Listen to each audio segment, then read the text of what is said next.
자, 질문에 대한 답을 하도록 하겠습니다. 양자역학 질문입니다. 일단은 유한 포텐셜 우물과 포텐셜 장벽의 차이에 대해서 물어봤는데요. 두 개는 유사한 점이 많아요. 그렇지만 하나는 포텐셜 우물이고 하나는 포텐셜 장벽입니다. 이 차이 때문에 생기는 현상을 한번 봅시다. 첫째는 여기서 에너지가 작은 입자가 진행하고 있습니다. 그런데 포텐셜 장벽의 에너지가 너무 높아요. 그러면 통과를 못해야 정상이지만 얘가 통과할 확률이 있다. 이렇게 알려져 있죠. 그래서 얘가 어떻게 통과했는지는 모르겠지만 통과해서 여기에 짠 하고 나타나죠. 그 과정에서 일단은 에너지는 보존돼야 되는데 이게 포텐셜 에너지가 0인 곳이 여기죠. 포텐셜 에너지가 0인 곳이 여기입니다. 그래서 요 물체 에너지하고 요 물체 에너지는 에너지 보존에 의해서 같아요.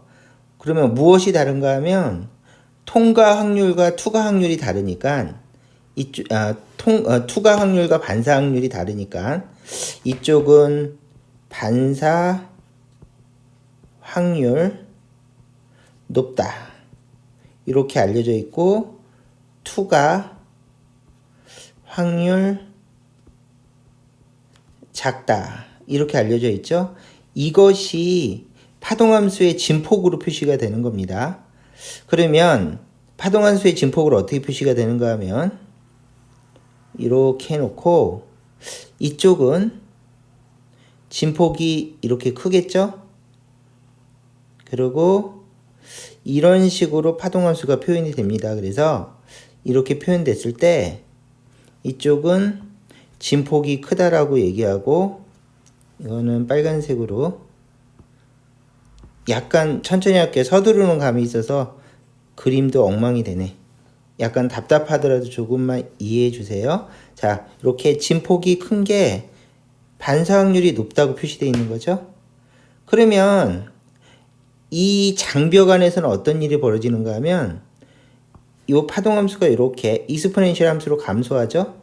그러다가 여기 도착하는 순간 뭐는 그대로인가 하면은 이렇게 해서 이런 식으로 그려줘야죠. 왜냐하면 에너지하고 파장하고 서로 비례하니까 에너지는 같죠. 에너지 보존에 의해서. 그러면 에너지가 클수록 파장은 작다. 파장에 해당하는 곳이 여기니까 여기는 반파장에 해당하죠. 여기 반파장에 해당하죠. 그냥 파장이라고 적을게요. 파장은 동일해야겠죠. 근데 뭐가 달라져야 되는가 하면 바로 진폭이 달라져야겠죠. 그래서 여기서 진폭이 A가 아주 작아집니다. 왜냐하면 투과 확률이 적으니까 이것이 조심해야 될 부분이죠. 그러면 왜 이렇게 에너지하고 진폭까지 한꺼번에 설명을 했느냐 하면은 바로 금지 영역 때문이에요. 뭔가 하면 물리는 전체적으로 에너지 보존이 이라고 하는 관점에서 현상을 바라봐야 돼요. 에너지 보존은 항상 틀릴 리가 없죠. 근데 보세요. 에너지가 작은 물체가 이렇게 해서 여기 올라가 있으면 안 돼요. 올라갈 확률은 되지만 여기 위에서 딱 올라가서 움직인다고 하는 걸 상상하면 안 되죠. 왜냐하면 존재할 확률은 있지만 에너지가 이렇게 쓸데없이 공급받지도 않았는데 에너지가 증가할 수는 없잖아요.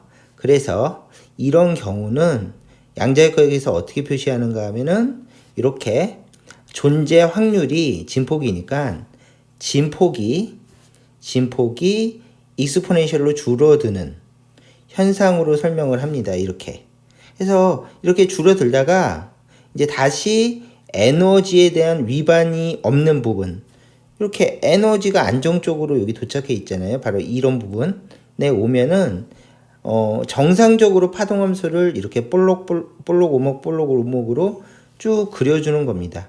그래서 정상적이 된 거고, 여기는 파동함수가 왜 이렇게 표시되어 있는가 하면 이쪽 부분은 금지 영역이기 때문입니다.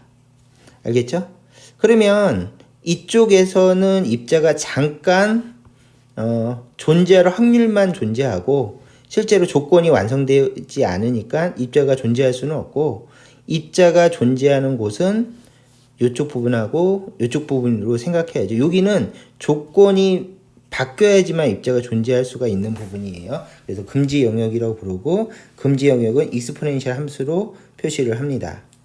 그러면 조금 전에 얘기한 것처럼 포텐셜 우물하고 비슷하다. 이게 무슨 얘기인가 하면은 이렇게 돼 있죠? 이렇게 돼 있고, 요 입자는 에너지가 적어요. 그리고 포텐셜 장벽은 에너지가 많습니다. 근데 에너지가 많은 게 여기도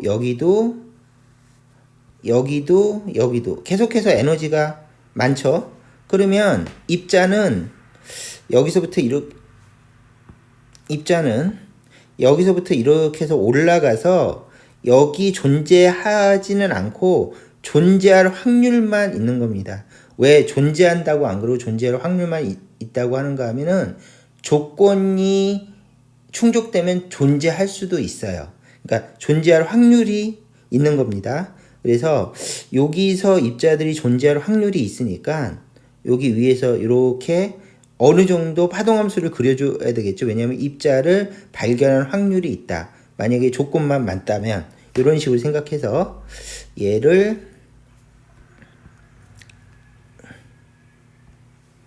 이제 필요 없는 걸 싹 지우고 여기다가 파동함수를 그려봐라. 그럼 파동함수는 이렇게 되겠죠. 여기서 이제 바닥 상태 파동함수를 그립시다. 일단 좌표 쪽을 이렇게 그려주시고요.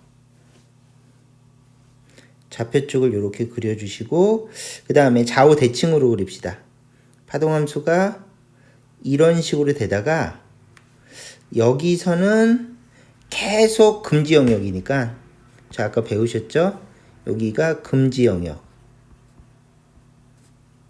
여기니까 입자가 존재할 확률이 익스포넨셜로 계속 낮아지겠죠? 그래서 익스포넨셜 함수로 쭉 낮아져서 결국은 더 이상 따지는 게 무의미할 정도로 0으로 그냥 접근해 버리는 거겠죠. 이쪽으로 계속 갈수록 0으로 접근하니까 이제 여기 정도에서 적당히 잘라주는 식으로 문제가 많이 출제가 됩니다. 근데 엄밀히 따지면 정근선이니까 계속해서 거의 0으로 접근한다고 하겠죠. 그래서 출제자들도 이걸 고려해서 여기를 부분을 언급하는 것을 약간 조심스럽게 설명을 하고 있고, 질문은 주로 이쪽 영역에서 질문을 합니다. 자, 그래서 이것을 아는지 물어보는 구분이 이제 포텐셜 장벽하고 유한 포텐셜 우물에 대한 설명이 되겠습니다. 그래서 질문에 대한 답을 했는데, 만약에 궁금한 것이 있으면 카카오톡이나 댓글로 남겨주세요. 카카오톡이 좋겠네. 댓글은 못 볼 수도 있으니까. 자, 여기까지 하도록 하겠습니다.